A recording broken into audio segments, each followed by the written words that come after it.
I have to have a why. We have to have a why we do this. I think everybody I talk to and like-minded people, there's got to be days when, putting offers in and always getting told no, is a hard thing. So the reason why we do it is our daughter. There's a bad reputation about the property investors and the private rented sector, and I get it. I totally get it. There's been some shocking landlords out there, and there still are. Whenever we finish a house, we always think about it, would we live in that ourselves? That's the standard we want to do, and that's what the standard we want to provide. And we want to improve the people's quality of life who live in these houses. So it's not just about a nice house, it's about giving them a space so they can create their own home and feel safe. So to see them put their own stamp on it is a lovely thing. So I think that's the more we do, and the more I see that, both of us, me and my wife, it's just great to see that that people are happy there, and we've done the right thing. A lot of these properties are run down and they need a lot of work doing to them, and that doesn't get seen, and then it's very easy to sort of shout at people if like a door's squeaky or there's a bit of flaking paint and stuff. But what's gone into that process to make it a good home has been a lot of hard work. So every project's got its challenges. It's just that I'm not very You need flexible. some of those nice mastermind chairs, something like that. That's what you need. Nice some chill out music. Yeah. Brilliant. But thank you, Al, for coming today and taking the time to chat with us about your business and everything that you do. Would you like to introduce yourself? Yeah, certainly.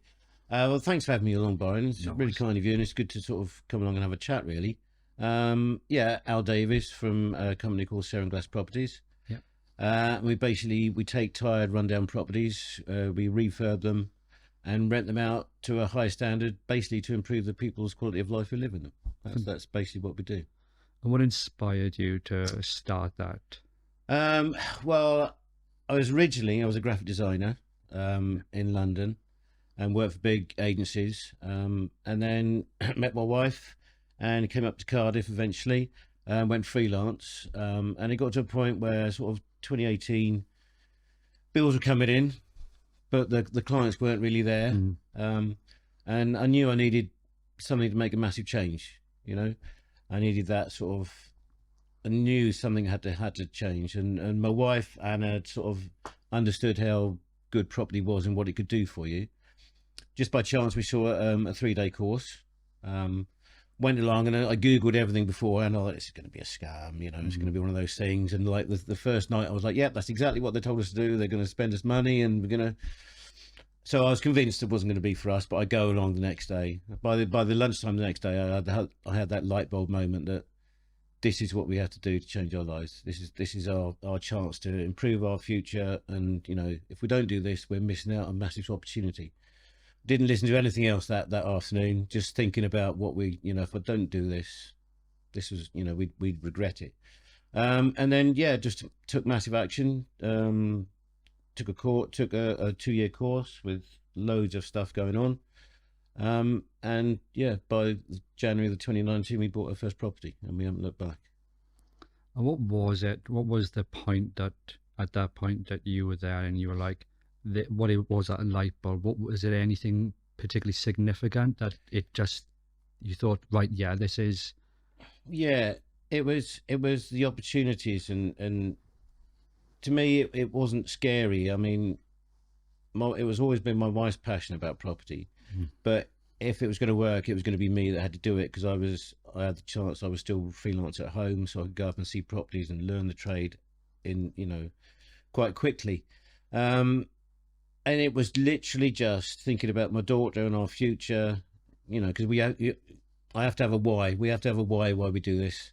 I think everybody I talk to and like-minded people, there's got to be days when, putting offers in and always getting told no, is a hard thing. So the reason why we do it is our daughter, and to create a legacy. So I think that was in my head at that time. I thought, this was, you forget what they were talking about, and this was our chance to do it, really.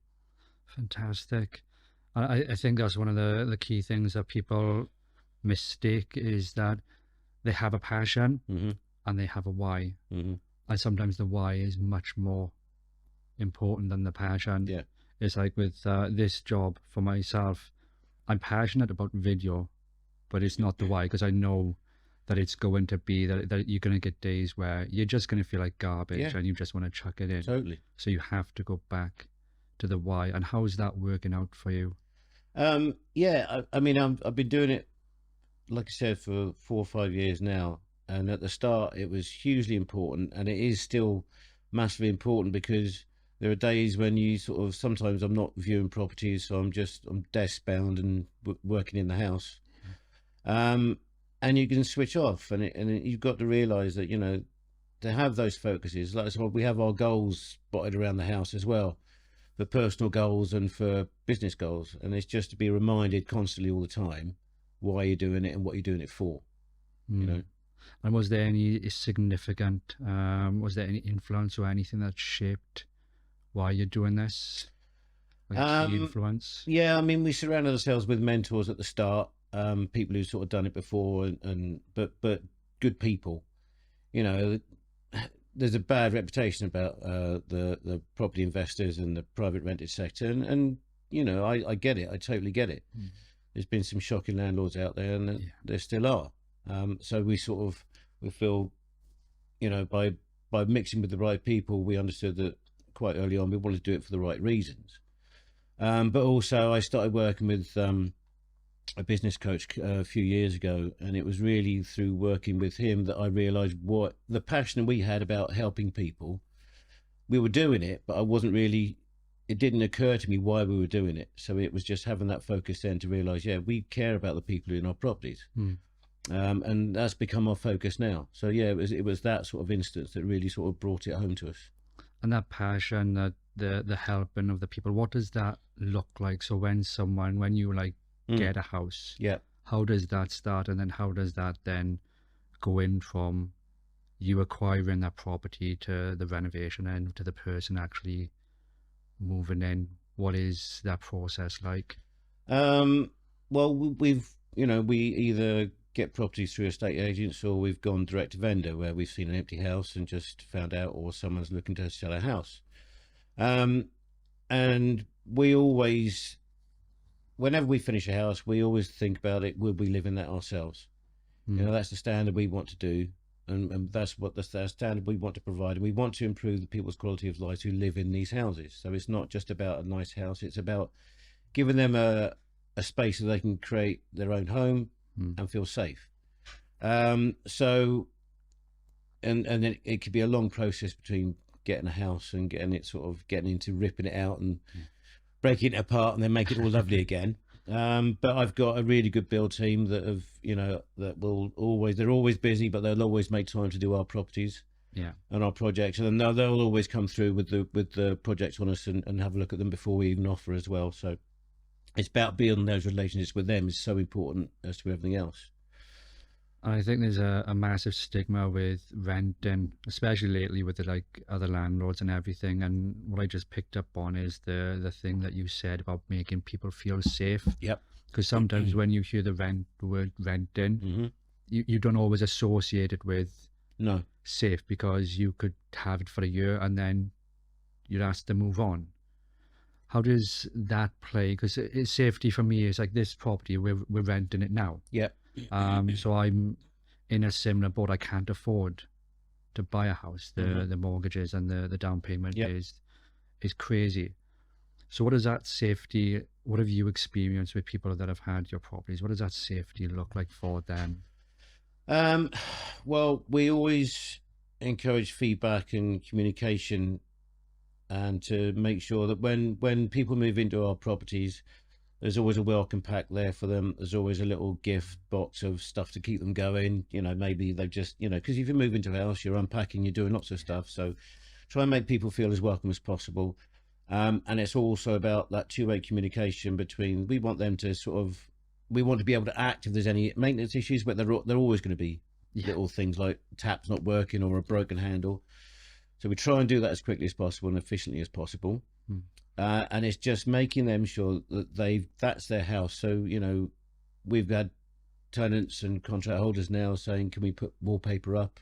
Can we do this up? And it's fine, because we want them to make their own home. Because I've listened to something you said, and I know that I got a question I want to ask you. But are there like any significant experiences or individuals that have like changed your perspective or shaped your perspective when it comes to the rental property? It's seeing people happy and seeing people sort of living in our houses. It's nice to go back when we go out back occasionally and do maintenance issues, or someone's left and we go back and have a look at the house, or just to get something fixed while they're away. It's just lovely to see the house used as a proper house, because when we hand them over, they're always empty. Yes. You know, so apart from white goods and stuff, but it's always empty. So to see them put their own stamp on it is a lovely thing. So I think that's the more we do, and the more I see that, both of us, me and my wife, it's just great to see that sort of, that people are happy there and we've done the right thing, you know? Yeah, because we find the same with our landlord. She's marvelous, and all she cares about is making sure that long term that we are happy. Yeah.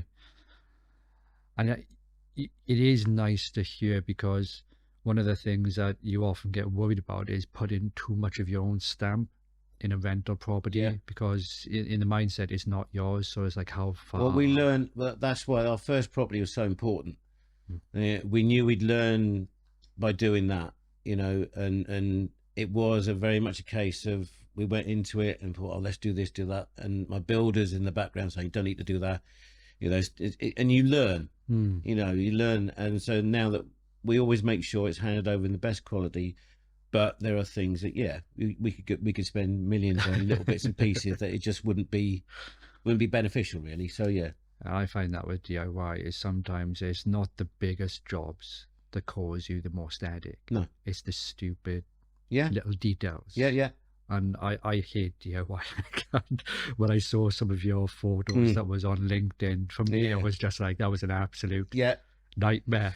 But that's why it's so important to, like, I find the properties, but all the clever stuff, all the stuff that makes us look good, is down to marketing team and our builders. You know, they are just the best. But also Anna, my wife, you know, nothing better. She'll and they hate it as well. She'll come on with a snagging list at the end, and they're like, honestly, is it really? And but she's so brilliant at that sort of side of things that nothing really gets left unturned. So it's all good stuff in the end. It always works out well. It's nice to actually hear. It's not just because when you hear the term landlord or you would just assume that it's just that person. Yeah. And that there's no team or someone supporting, or if they have, then it's like contractors that they briefly work with. Yeah. So it's actually nice to hear that you're in a position whereby you have a reliable team that is constantly supporting you, and that is backup. Yeah. Huge. It's so important. But it goes back to, you know, the company is me and Anna. Yeah. And every important decision, I mean, and she has a skill set that I don't have at all. She can walk into a property and see how it needs to be done. You know, you think as a graphic designer I'd be able to see that sort of thing, but it takes me a while to picture where stairs need to be moving around and stuff, and she's brilliant at that. But everything's sort of talked about and discussed before we even go through with any sort of offers on properties and stuff. And then having Mark and his team, Mark's my builder, have him there just to know that he's going to come with me just to check on refurb costs and all that sort of stuff, and then knowing that they're going to just deliver, it's fantastic, is just a peace of mind, and it makes us be able to put these offers in on properties and help people really. And when you're looking, what challenges do you constantly face when you're looking at properties and getting them to a stage where they're ready for a tenant? It's all they're all individual. Because each one has a different amount of work needed doing to them. Like the one we're doing at the moment is, like I said earlier on, it's back to brick. Yeah. And there's been things that have just been challenges thrown up left, right and centre with this job, but you only find that when you start pulling up floors or taking off wallpaper and stuff. So every job has its challenge. And also we're dealing with people that sometimes have, it could be probate cases or whatever. So you have to be delicate with who you're talking to as well. At the end of the day, we're there to help people. It is a business. We're there to sort of buy these houses, but we want to do it the right way. I think people often forget that. They think that being a landlord isn't a business of profit, but there has to be some sort of profit in order for them to serve you rightly. I think the bad connotation is that landlords have had the profit, but the tenant has not seen the return in investment, Yeah. which has caused the negative outlook. Do you find with new tenants that they're quite tentative because of that, or are they quite happy because they've seen the level of work that you've put in and it's already reassured them? Yeah, I mean, we work with a letting agent, so Yeah. all our properties managed. We don't manage any of our properties, and and again, like everything else, that was a process of getting the right people that was a right fit for us. Yeah.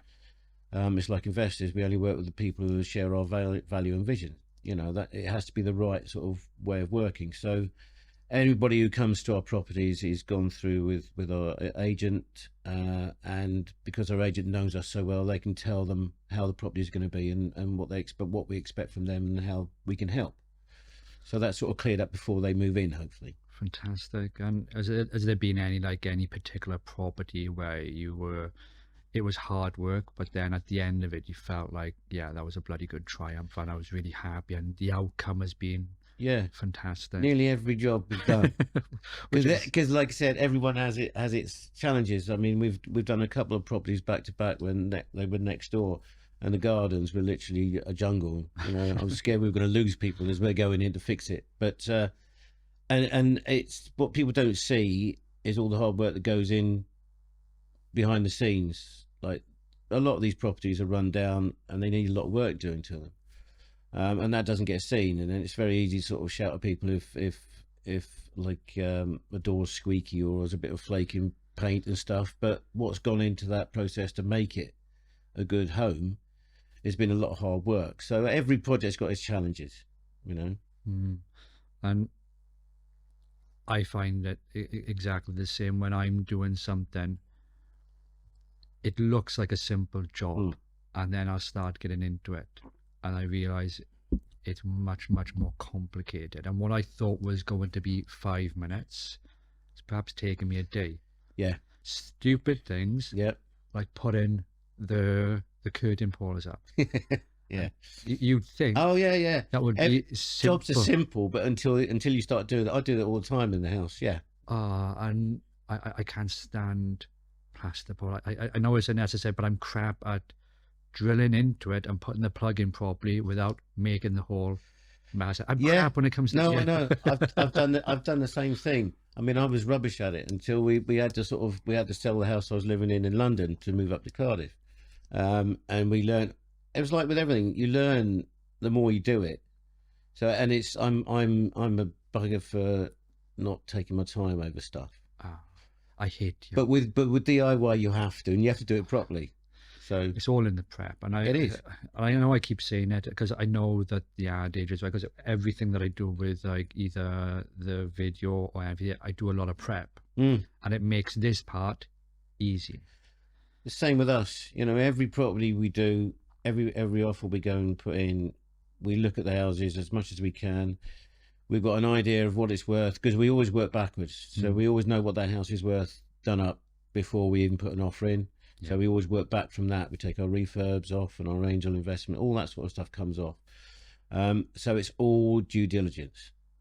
Yeah, and you got to, because it's like, I know that when I work with clients, it's understanding the problem, because the cameras, the lighting and everything, they mean absolutely nothing until I understand the problem. Yeah. I then got to work backwards. Okay, here's the problem. Now how do we facilitate it? Yeah, and it's how because we've had properties that we've bought from just regular people, not through estate agents. Yeah.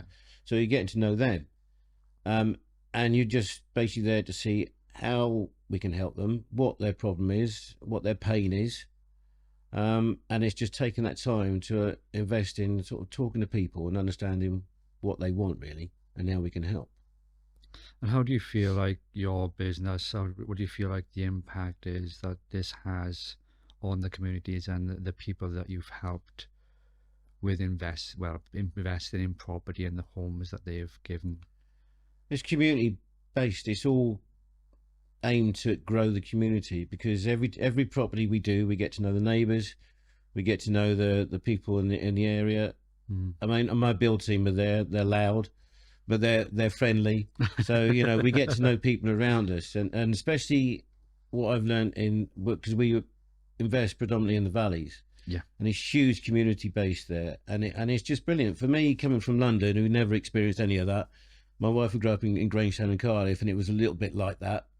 But Yeah. you know, it's having that whole community ethos and the way people look out for each other is a huge thing for us. So we know the properties we've got, they'll look after us, and they'll look after the properties and the tenants as well. And that's really important. It's like because I've lived in Swansea, I'm living in Cardiff now, but the village is a nice little area, and it's exactly like that. Yeah. And that's something that I used to miss when I was living in Swansea. No one knew who your neighbour was. Yeah. Now, when I was younger, that wasn't the case, but times have changed massively. And there is no sense of community. Now, living here, I can't go up, take the dogs for a walk, and there are people saying hello to me that I don't even know. Yeah. Because they know my wife, they know the girls from school, and they're talking to me. But I think that's a Welsh thing as well, and it's a great thing, because I used to come up weekends from London, and people would say good morning to me, and you don't do that in London. You know, it's my wife lived for 2 years with us in London, and we did talk to people on the train. Yeah. And I think you don't do that because people think you're mad or you want something. And once you've experienced it, it's lovely. Yeah. You know, so I missed that when I went back to London. The people are friendly, and it's just a different way of sort of dealing with people. So it's great when you have it, and I missed it when I didn't have it. My boy does it to me all the time. He's like, "Who's that, Dad?" And I'm like, "I don't know." Yeah. Yeah. What do you mean you don't know? Because literally, you've made eye contact. Yeah. Right? Yeah, you must know him. Yeah. Morning, and he's like, "Who's that, Dad?" Yeah. Because he thinks there's going to be a backstory or something interesting, and I've got not a clue why. Yeah. I haven't got a clue. No, it's just the way it is, though, isn't it? Yeah. No, but I absolutely love, and I will be gutted if we ever touch wood. We don't have to leave the landlord wants to keep us here for a long time, so it's looking great because I absolutely love this community. And I think people overlook that. You know, we're providing homes, we provide the house, they make it a home, you know, and we want people there long term. Yes. Obviously it's great for us, but it's also great for them as well. Yeah. You know, the longer they're in places that they feel safe and happy, then it's better for everybody. And it's having confidence in knowing that your landlord's there, because like with my landlord, I don't even need to contact her, and I'm happy not because I know that if there's an issue, she'll sort it out, and there's that nice safety and secure feeling. Yeah, because you don't want to be worried about that all the time. No, we were living literally by the flat that's right by the school. Yeah. And whilst the landlord was lovely, she was only ever giving us 6 months every time. Oh, really? Yeah. So every 6 months we were just like, right, is the next... You're on edge though, aren't you? You're waiting. Always. Didn't feel comfortable. No. And we loved the village, and I was just like, I'm going to be gutted, because I said to my wife, I don't know how much longer. I got a feeling she's going to want to sell. Yeah. And luckily, the person that was renting this, it was Christmas time. They came over because they knew that we were looking. She said, I'm leaving. Brilliant. I know the landlord. Do you want to come over and have a quick look? And then I'll put in a good word. Yeah. And literally, we've moved like 5 doors down. Yeah, it's fab. But it's been, I was just thing like... is, you didn't move out the area. It's just down the street. And all the neighbours thought it was great because I had my skateboard, moving all my stuff, all my furniture on the skateboard, literally just down the road. That's brilliant. Oh, it's fantastic. That's hilarious. And obviously, this is a business that you have to make a return on, because you've got a family yourself. You want to look after the family, and you need to make sure that. So how do you maintain like a healthy balance between investing in the business and prioritizing the clients as well? Well, like I sort of touched on earlier, everything's funded through our angels. You know, they put money in loans for refurbs or deposits and stuff, but they have to be an ethical fit for us. Yeah. So they share our vision and our values. So we only work with investors who, you know, grow their sort of interest and their loans and stuff, but also they are helping communities and they're helping other people to move on and have a great experience. So it has to be a good fit for us, and you know, it is such an important thing for us why we're doing it. We feel we have a duty to change the reputation of the private renter sector. And it's just, and I know other investors like us, there are good people out there. It's probably the 1% or the 2% that makes good news is the reason why people think a lot of bad things about us. But it's we only work with people who we trust and they trust us. And let's talk more about the angel investors themselves. It's like, so when you're looking for an investor and you're looking to work with someone, what type of person are you looking to work with? Because ultimately it's a relationship. It is. You both have an equal outcome, an outcome that you want to get from it, but then it's how do you manage the outcome and the values that the person has? If you get on with them. It's as simple as that. Yeah. I've got people who want to invest with us, but they're not a right fit for us because just, if we do have to have a difficult conversation sometimes, or the bill's slightly late or there's something up, then I want that to be a two-way thing that we can have a conversation and they're fine. It's not a problem. So it's just, if you get on with people, it's a know, like, and trust. It's like with you and I do a lot of networking. Yeah. And it's a know, like, and trust aspect of that as well. And you get to sum up people quite quickly, but also it's just having a chat with people. And if they express an interest, then you just go a bit further. And it could be anybody who's got a bit of extra cash. We always say anything upwards of 5,000. So it's people who've got that bit of extra cash lying around, want to make their money work more for them than they can in the banks. Okay, so it doesn't necessarily have to be people who are business owners. No. Oh, right, okay, because that was when we were talking about before. Perhaps I not misheard, but in my own mind, because the bird sometimes flies away because I've let the cage. Yeah, of course. Yeah. But I was thinking when you were talking about angel investors, I was just like, okay, so like-minded business owners, and I thought it was more along the line of that. But you're literally talking about it can be anybody who has capital that they want to invest. Exactly. It could be someone looking for an extra bit of income. I mean, we've had people through the pandemic when they lost their jobs, but because they were still getting a monthly interest from an investor, they were able to keep going. Yeah.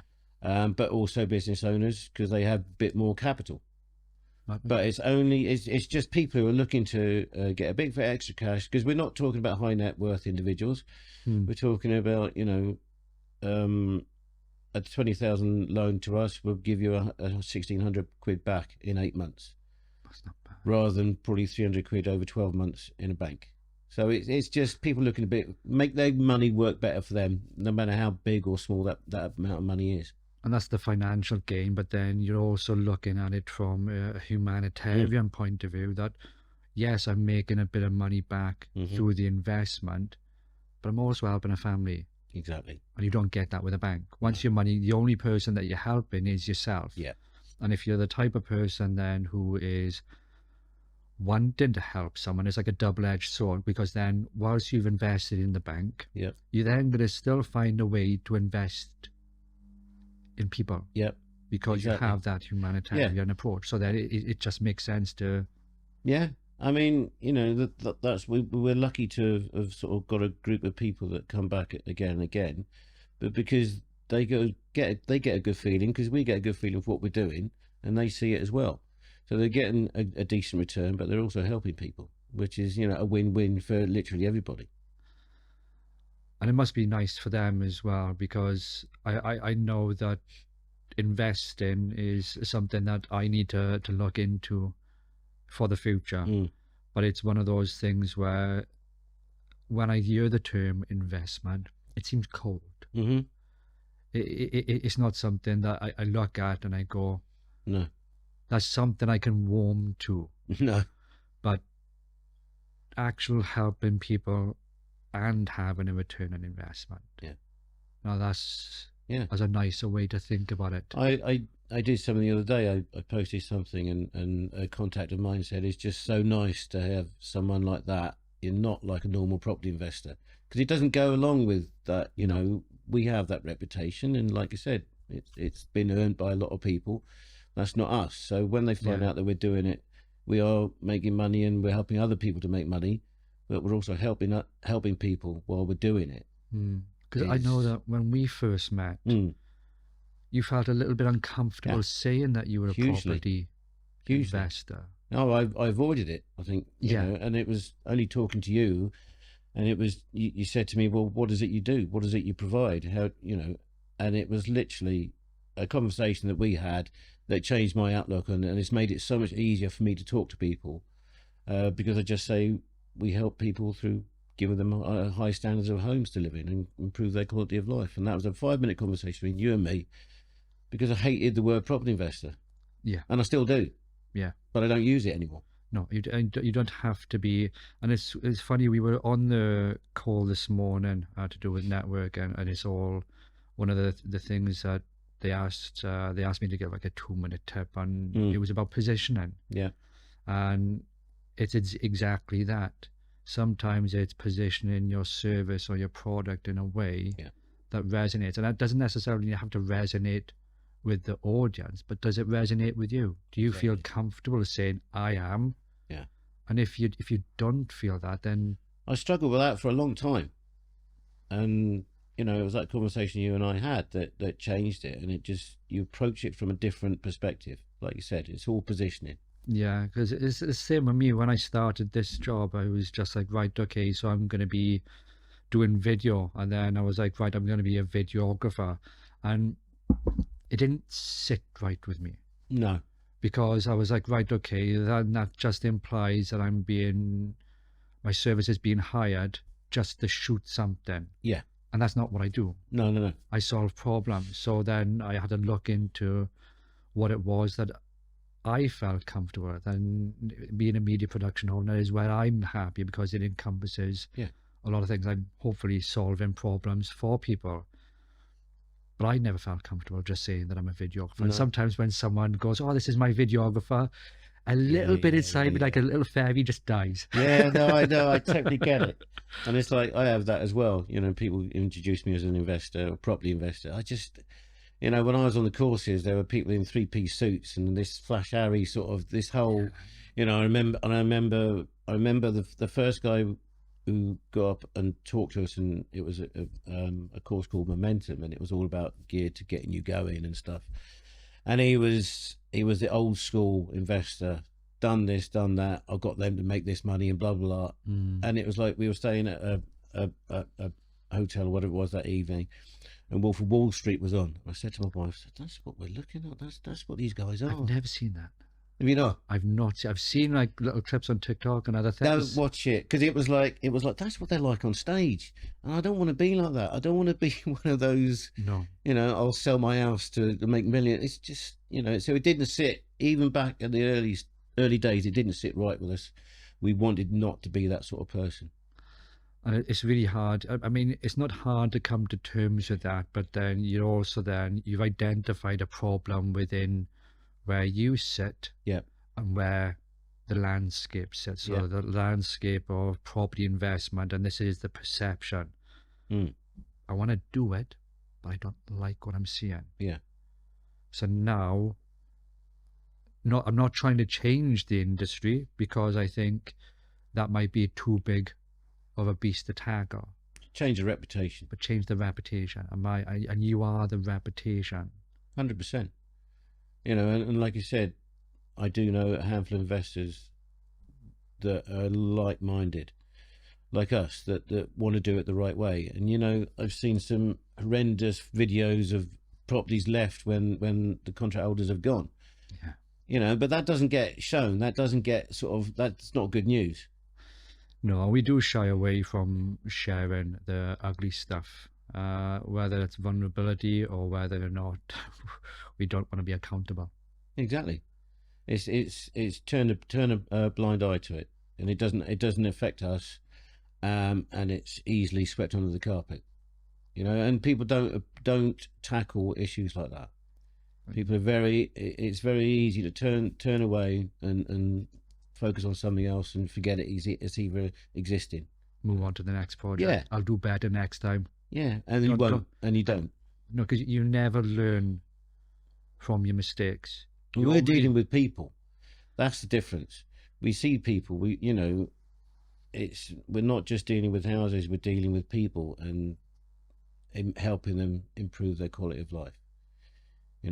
I physically can't move on, so I'm not that type of person where I can do something. If something's gone wrong, I physically can't sweep it under the rug. No. And just move on and go, I'll do better next time. I can't. I've got to fix it. Whether it's ugly, whether I get my ass handed to me, I'm happy to take one on the chin. But not many people are. But that's inside you, and that's what makes you a decent person.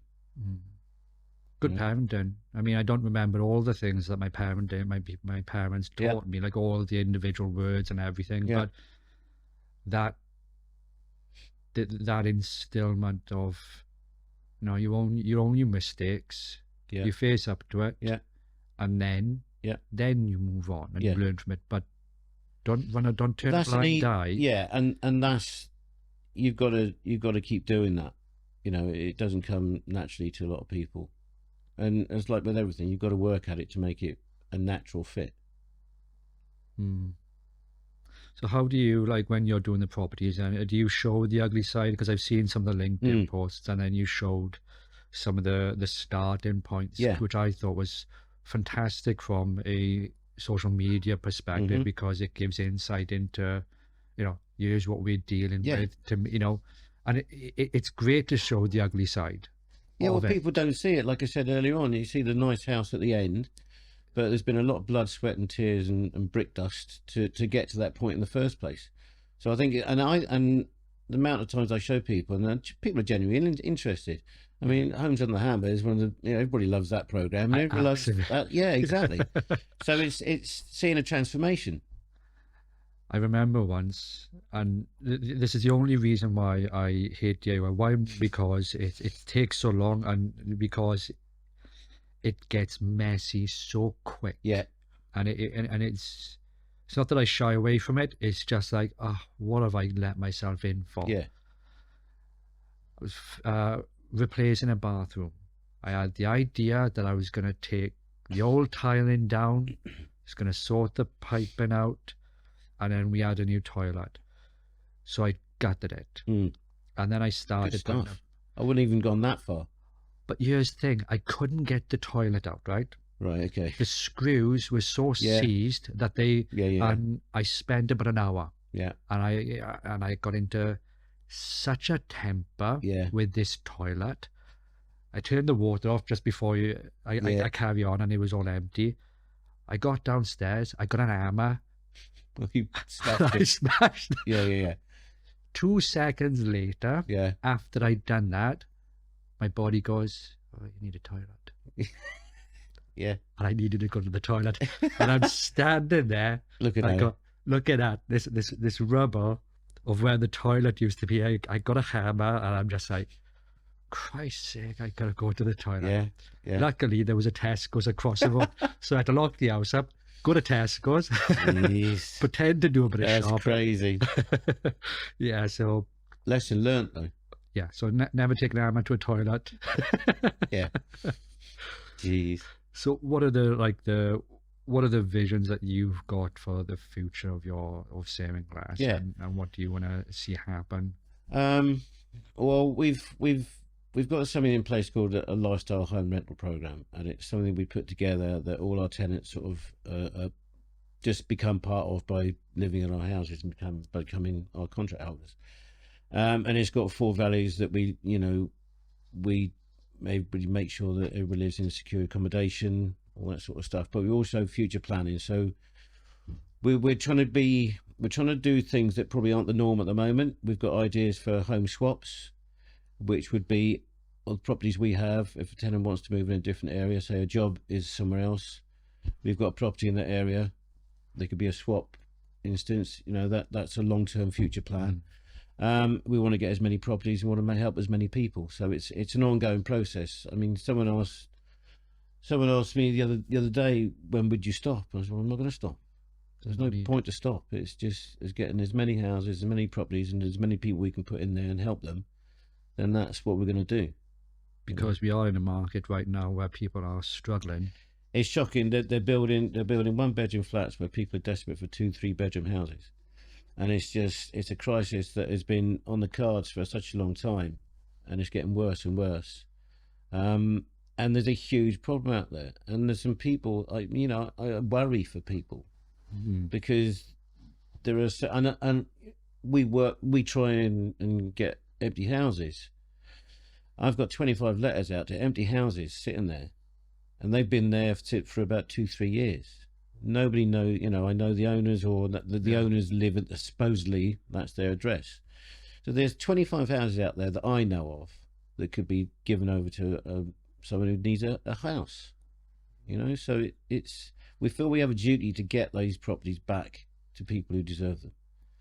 I can't remember where I was. I was coming back from a wedding, and I was driving past an estate, and it was further out in I think it was the valleys, but I can't remember the exact location. And I came over the hill, and I came down this long bend, and as I'm coming down this long bend, there's a housing estate, and as I get just in line where I can see the street, boarded, a massive row of houses, boarded, no one living there. No. And it's just like, how can we talk about that there's no houses for people when they're there? Exactly. It's a huge issue. There are empty homes officers from all the councils, but it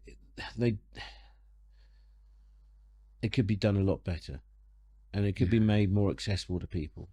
There is a huge issue out there, and like I've got people through our networking that if they see a house, they'll phone me up, because I can't be everywhere, and 9 times out of 10 it might not happen. But it's just trying to see if we can get that house and get it back on the market and give it to someone, and trying to help. That's the fantastic thing about networking. That's one of the things why I'm still doing it, is that there are people that are actively looking on your behalf. Yeah. It's like originally I joined because I wanted it to be that it grew my business from a financial sense, and it slowly is getting there. But the lovely thing is that the connections that I've made with people is that they're now putting me in touch with people because, I know Byron. Exactly. I want to have you. Yeah. And it's a genuine thing, because they are referring because they feel that it's a know, like, and trust.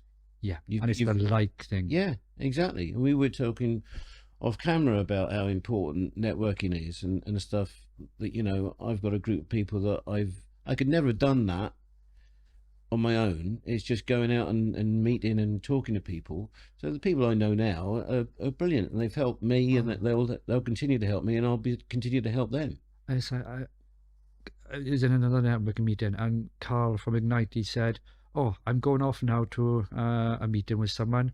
They also want to talk. We're going to talk about you, Byron, with your video, and they got other stuff. Yeah. I'm just like, there's a person out there who's not part of my business, who's running a business on their own, is going to a meeting, and is going to have a meeting on my behalf, and I didn't even ask for that. I know. Talk Carl. about He's talking about working with me about educating landlords.